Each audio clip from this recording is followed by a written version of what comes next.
Hey everyone, welcome back.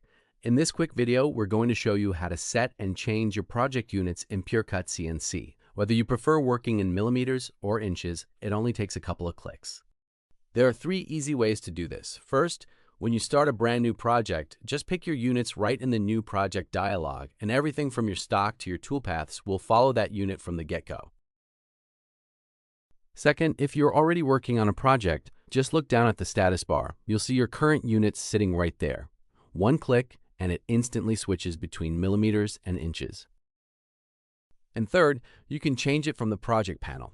Just select the project node at the top of your feature tree, and you'll find a Units drop-down waiting for you in the Properties panel.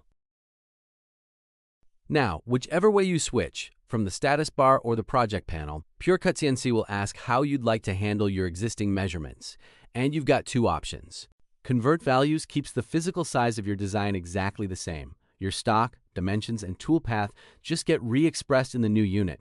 So 1 inch simply becomes 25.4 millimeters.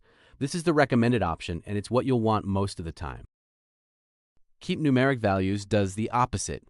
It keeps the numbers exactly as they are, but reinterprets them in the new unit. So that same 1 becomes 1 millimeter instead of 1 inch, which actually changes the physical scale of your project. This one's handy if you typed your design in the wrong units from the start and just need the numbers to mean something different.